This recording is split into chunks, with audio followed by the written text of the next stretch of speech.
भले ही विज्ञान ने आज कितनी ही तरक्की क्यों ना कर ली हो, फिर भी उसने सामने चुनौतियों का पहाड़ हमेशा ही मुंह बाए खड़ा रहा है। इस श्रृंखला में ऐसे ही कुछ रोचक विषयों की बात की जाएगी जो आज भी विज्ञान के लिए अबूझ पहेली बने हुए हैं। इस पहेली की पहली कड़ी में हम बात करते हैं ब्रिटेन की धरती पर पाए गए स्टोनहेंज के रहस्यमय पत्थरों की। यह एक प्रागैतिहासिक काल का ऐसा स्मारक है जो चट्टान के विभिन्न टुकड़ों को जोड़कर बनाई गई वर्गाकार आकृतियां हैं, जो मिलकर एक बड़े से गोले के समान दिखाई पड़ती है। बहुत से खगोल शास्त्री इसे एक प्राचीन खगोल वेधशाला के रूप में मानते हैं, जिसकी संरचना इतनी जटिल है कि इसे एक ऐतिहासिक कंप्यूटर भी कहा जा सकता है। यह स्मारक दक्षिणी इंग्लैंड के सेलेसबरी के मैदानी इलाकों में स्थित है।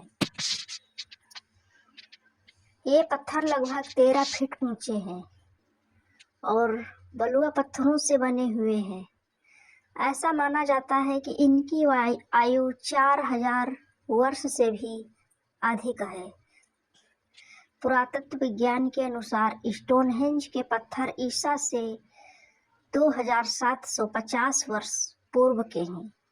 एक मान्यता के अनुसार इनका निर्माण ब्रिटेन और गाल के druid पुजारियों ने किया था, लेकिन आधुनिक पुरातत्व शास्त्री इससे सहमत नहीं है। उनके अनुसार ये पत्थर druid पुजारियों से भी 1000 पुराने हैं। 1000 साल पुराने हैं। कुछ पुरातत्व शास्त्रियों का मानना है कि इनका निर्माण रोमनों ने किया होगा, जबकि कुछ का मानना है कि इनके निर्माण के पीछे मिस्रियों का हाथ है। उपलब्ध जानकारियों के अनुसार स्टोनहेंज के निर्माण का इतिहास 3 चरणों में विभक्त है।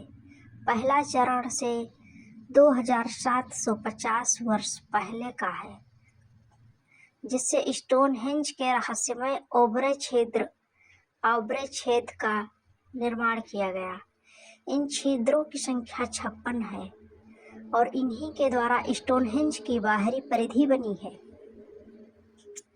पुरातत्व शास्त्रियों का मत है कि इसी दौरान स्टोनहेंज के प्रसिद्ध हिल स्टोन एडी स्टोन का भी निर्माण हुआ, जो मुख्य दरवाजे के बाहर की ओर अवस्थित है।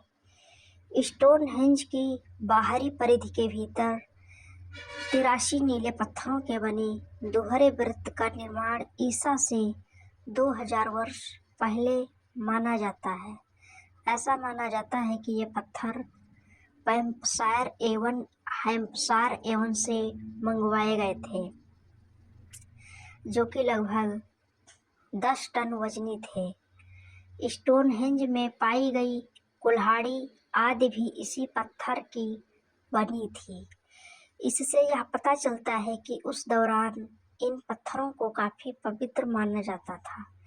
तीसरे चरण में स्टोनहेंज में 75 विशालकाय बलुआ पत्थरों को वहां पर लाया गया।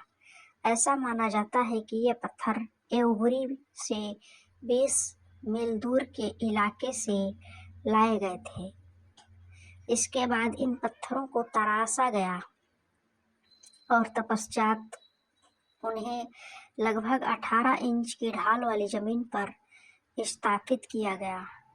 खगोल शास्त्री एडवर्ड ड्यूक के अनुसार स्टोनहेंज का पूरा स्मारक और सौर प्रणाली को प्रदर्शित करता है और इसमें स्टोनहेंज शनि की कक्षा के समान है, जबकि नॉर्मन लॉकायर के अनुसार हिल स्टोन की स्थिति ग्रीष्मकालीन संक्रांति मिड गर्मियों संक्रांति को प्रकट करता है। लेकिन यदि उसे उल्टा करके देखा जाए तो यह शरदकालीन संक्रांति मिड सर्दियों संक्रांति की स्थिति दर्शाता है।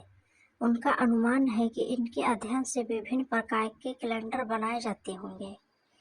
भले ही आधुनिक खगोलशास्त्री इन मतों से सहमत ना हो, पर इतना तो तय है कि स्टोनहेंज को बनाने के पीछे कोई न कोई उद्देश्य अवश्य रहा होगा। लेकिन वह उद्देश्य क्या होगा, यह भी खगोल शास्त्रियों के लिए चुनौती बना हुआ है।